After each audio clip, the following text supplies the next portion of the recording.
And welcome to my YouTube channel. आज हमारी book review series की थर्ड एपिसोड होगी और आज जिस बुक के बारे में हम बात करेंगे वो है 9 lives of Pakistan by Declan Walsh. ये बुक सबसे शॉर्ट टर्म में इसका ये कहेंगे कि बहुत इतनी अच्छी बुक थी। इसका स्टोरी टेलिंग स्टाइल मुझे इतना अच्छा लगा कि बाकी नॉन फिक्शन बुक्स की तरह ये ड्राई नहीं थी। इस तरह नहीं थी कि अगर आप इसको पढ़ना शुरू करें दरमियान में आपका दिल करे कि नहीं अभी नहीं, आप थक जाओ। कुछ ऐसी होती हैं नॉन फिक्शन बुक्स जो आपको मेंटली एग्जॉस्ट कर देती हैं कि आप कंटिन्यूसली उसको ऐसे पढ़ नहीं सकते, लेकिन ये इस तरह की बुक थी कि आप एक वन सिटिंग में पढ़ सकते हैं, आप बोर नहीं होते कि आप एक स्टोरी के सेंस में इसको पढ़ते हैं और आपको हर पेज पे ऐसी क्यूरोसिटी रहती है कि आपने आगे देखना है कि आगे क्या हुआ।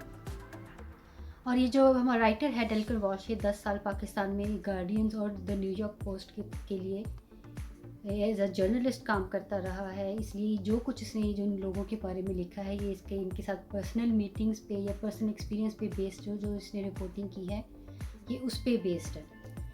तो इसमें जिन लोगों के बारे में जिक्र किया गया है, ये जो हमारे जो खैबर पख्तूनख्वा की सिचुएशन है और तालिबान की सिचुएशन है, जो 2002 से लेके 2012 तक की जो सिचुएशन रही है उस पर लिखा है। इसमें सलमान तासीर का जो मर्डर हुआ था ये उस पर लिखा है। आसमा जहांगीर की स्टोरी पे लिखा हुआ है।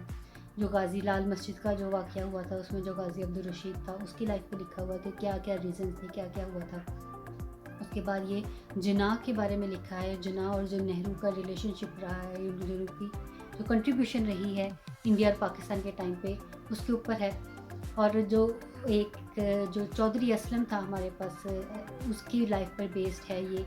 और कलनी इमाम जो हमारे पास बेसिक उन लोगों के स्टार्टिंग के टाइम के लोगों में कंसीडर होते हैं कि जिन लोगों ने जिहादी कैंप्स बनाए थे अफगान वॉर में और जो उनको तालिबान को ट्रेन किया था, जो ट्रेनिंग कैंप का लीडर था उसकी लाइफ पे और किस तरीके से उसकी लाइफ इवॉल्व हुई और किस तरह की ट्रेजिक लाइफ एंड था उसका, ये उस पर बेस्ड था। और जो अकबर भुट्टी की लाइफ पे है कि ये बलूचिस्तान पे उस टाइम पे किस तरह की सिचुएशन चल रही थी, तो क्या क्या रीज़न थे उनकी अपराइजिंग के, उनका जो उनके और आर्मी के दरमियान जो कॉन्फ्लिक्ट्स थे उन पर।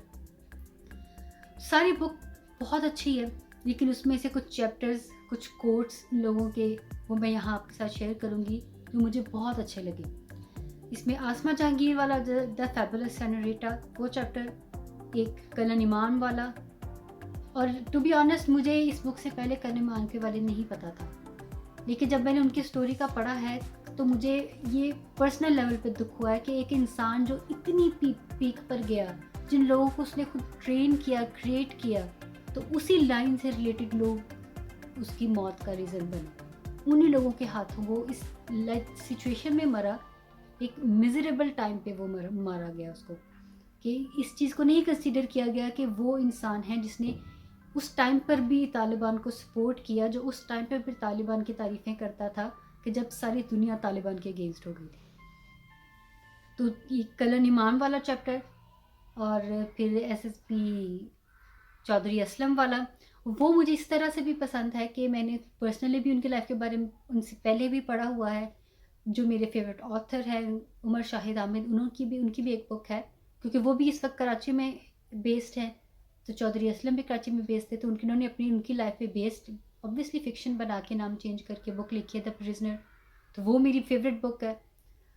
तो मैं पर्सनली फ़ैन हूँ चौधरी असलम की, तो उनकी लाइफ पे बेस्ड चैप्टर है वो मुझे बहुत अच्छा लगा। तो उनमें से मैं कुछ आपसे शेयर करती हूँ।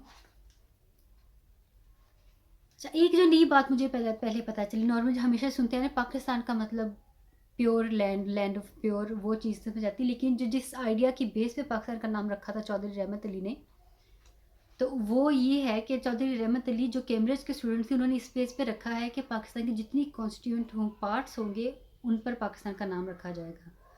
This new country, Ali explain, would be named after its 5 constituent parts: Punjab, Afghan जिसको अब खैबर पख्तूनख्वा कहते हैं, कश्मीर, सिंध एंड बलूचिस्तान। इस पे इस पाकिस्तान का नाम पाकिस्तान रखा गया। तो वो ऑब्वियसली दूसरा वो प्योर लैंड ऑफ प्योर भी बन गया, लेकिन वो बेसिक आइडिया तो वो फर्स्ट लेटर्स पाकिस्तान, कश्मीर, बलूचिस्तान और सिंध के लेने का था। फिर द फैबुलस सेनोरिटा में अभी जब मुशर्रफ की डेथ हुई है, मुशर्रफ की बेस पे जो आसमा जहांगीर थी बहुत क्रिटिकल थी आर्मी रूलर्स को लेके, क्योंकि वो इस चीज़ पे यकीन करती थी और वो काफ़ी हद तक ठीक भी थी कि जितनी हमारी कंट्री की जो हालत बुरी है हर लिहाज से, उसमें ज़्यादा पार्टिसिपेट ये कसूर ये आर्मी का है, क्योंकि पाकिस्तान की हिस्ट्री में 80% टाइम ये मिलिट्री रूल रहा है।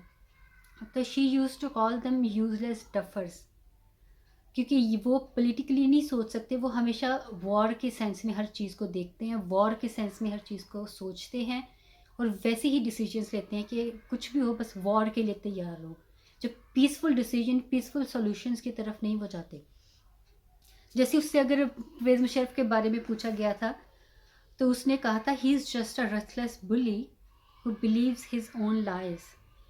Pakistan's military rulers had never lasted more than a decade, she continued.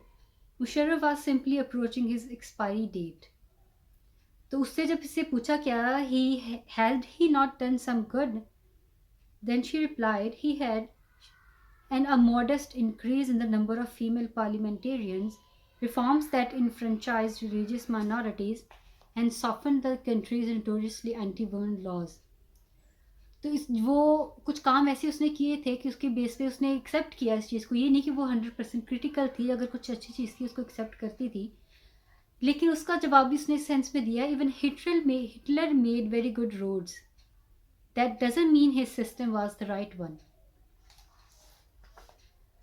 और इसके बाद इसमें जो आसमा जहांगीर और बेनज़ीर भुट्टो का जो रिलेशनशिप रहा वो इस बेस्ड पे कि दोनों का एक कॉमन एनिमी था जो वो आर्मी, लेकिन उसके बावजूद वो बहुत सी चीज़ों से इख्तलाफ करती थी, लेकिन इस बेस पे वो दोनों साथ थी। उसमें डिस्कस किया गया कैसे आसमा जहांगीर खुद भी बेनज़ीर को कहती रही कि आपको कत्ल करने का ख़तरा है, आप वापस ना आए, लेकिन वो फिर भी आई। तो मतलब कि उन्होंने आसमा जहांगीर से जब वो पाकिस्तान वापस आई थी वो खुद मिली थी आसमा जहांगीर से कि मुझे इस तरह पता चला कि मुझे मारने की कोशिश हो रही है, और उन्होंने उनको मशवरा दिया था आपको सेफ़ रहना चाहिए, ऑल दैट। फिर नेक्स्ट है हमारे पास सलमान तासीर की जो असैसिनेशन अटेम्प्ट थी उस पे। उसमें जो मुझे एक मज़े की चीज़ अच्छी लगी और एक आयरनी बेस्ड लगी वो ये है कि जब उसका कमीशन बना कि अहमदीज़ को नॉन मुस्लिम करार देने का, तो जो उस कमीशन के जज ने जितने भी सेक्ट के मुस्लिम थे, जो मौलवी थे, उन लोगों से पूछा कि आप सब चले डिफ़ाइन करें कि सच्चा मुसलमान कौन है। अगर अहमदीज़ सच्चे मुसलमान नहीं है तो फिर सच्चा मुसलमान कौन है।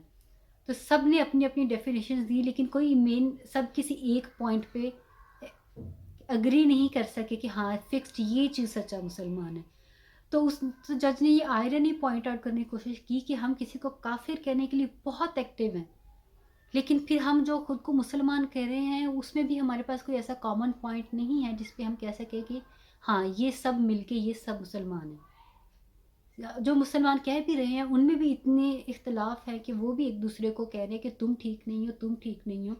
तो फिर आप किसी एक बंदे को फ़ौरन से कैसे काफिर करार दे सकते हो। मैं यहाँ पर पॉइंट ये नहीं सपोर्ट करने की कोशिश नहीं करी, सिर्फ आयरनी पॉइंट आउट कर रही हूँ कि जो मुसलमान हैं भी वो भी सिर्फ खुद को समझ रहे हैं, वो भी दूसरे को मुसलमान नहीं समझ रहे, उनके लिए उनके अलावा बाकी सब काफिर है। नेक्स्ट पार्ट है चौधरी असलम का। उसमें उसकी जो ब्रेवरी जो उसकी है कि जिस टाइम पे वो पुलिस में का पार्ट थे एक्टिव हुए, उस वक्त एमक्यूएम कितनी ज़्यादा स्ट्रांग थी। उनका वो इंसिडेंट जब वो उनको एक बेस का पता चला था जहाँ पर एमक्यूएम का टॉप लीडरशिप मौजूद थी, उसको वो वांटेड भी थे, किस तरीके से वो बगैर बहुत सारे लोगों को बताए सीक्रेट ऑपरेशन किया था उसने और उसमें कामयाब हो गए थे। तो इस इंसिडेंट का उस बुक में द प्रिजनर में भी जिक्र है। तो मुझे उनकी लाइफ में बारे में पढ़ के ये पर्सनल लेवल पे बहुत मज़ा है, इसलिए ये चैप्टर उस हिसाब से मेरा फेवरेट है। इनका ये मुझे इसमें सबसे दुख की बात ये लगी कि जब तालिबान की ट्रेनिंग चल रही थी, जब तालिबान कैंप चल रहे थे, ये वो है कि जिन्होंने उस टाइम पर, क्योंकि बाकी जो आर्मी ऑफिसर्स थे वो नॉर्मली इतना सपोर्ट नहीं करते तालिबान को, अगर उनको ट्रेन भी कर रहे थे तो वो फिर भी उनको अच्छा नहीं समझते थे, लेकिन कर्नल ईमान ने पूरा अपने आप को ट्रांसफॉर्म कर लिया था वो तालिबान को पसंद करते थे, उनके तरीक़ों को फॉलो करना शुरू हो गए थे। यहाँ तक कि जब वो रिटायर भी हो गए थे, उस वक्त भी कुछ भी उनके पास तालिबान के बारे में गलत रिपोर्ट आती थी, वो तब भी कहते थे कि वो लोग अच्छे हैं, उनका आइडिया अच्छा है, उनकी इंटेंशंस अच्छी हैं। लेकिन उसके बाद जब तहरीक तालिबान पाकिस्तान बनी, तो उन लोगों ने तब लोगों को अगवा करना शुरू किया। उस टाइम पे कलन ईमान को भी अगवा किया, हालांकि वो उस वक्त इन सर्विस नहीं थे। तो किस तरह उनको अगवा करके रैंसम की नाम पे उन लोगों को जब पता चले कलन इमाम है, उन्होंने उनको लाइव वीडियो उनकी रिकॉर्डिंग करके उनको वहाँ पर कत्ल कर दिया था। तो ये काफ़ी डेवस्टेटिंग था मेरे लिए इसको पढ़ना, कि किस तरह के एक टाइम एक पीक पे रहा एक चीज़ को, जिस इंसान ने क्रिएट किया और उसी के हाथों वो मरे। तो ओवरऑल ये एक बहुत अच्छी बुक है, बहुत अच्छी बुक है। अगर कुछ ऐसे लोग हैं जो पाकिस्तानी पॉलिटिक्स से इतना इंट्रोड्यूस्ड नहीं हैं, तो ये इनको जिन 9 लोगों के जो लाइफ बेस्ड स्टोरीज़ हैं, इस स्टोरीज़ पे आपको पाकिस्तान की 1980 से लेके अब तक की बहुत सा शॉर्ट इंट्रोडक्शन मिल जाएगा, जो आपको इतना आपको बेस आपके पाकिस्तानी पॉलिटिक्स से बना देगा कि आपको आइडिया हो जाएगा कि मिलिट्री रूल से लेके अब तक जब दोबारा डेमोक्रेसी रिस्टोर हुई है और जब तालिबान की वजह से पाकिस्तान पे इफ़ेक्ट्स हुए हैं, तो उसका क्या रिज़ल्ट था। तो अगर आपने पहले कोई पाकिस्तान की हिस्ट्री पे बेस्ड पॉलिटिकल हिस्ट्री पे बुक नहीं पढ़ी, तो ये बहुत अच्छी बुक है। ये मेरी 5 स्टार रीड्स में से है, तो ये मैं ज़रूर रिकमेंड करूँगी। और अगर आप इस चैनल पर न्यू हैं तो चैनल को सब्सक्राइब करें, वीडियो को लाइक करें और शेयर करें। और किसी और अगर बुक आप चाहते हैं मैं रिव्यू क्रिएट करूँ, तो उसका मुझे ज़रूर कमेंट सेक्शन में बताएं। नेक्स्ट वीडियो ज़रूर हम उस बुक पे बनाएंगे। Thank you.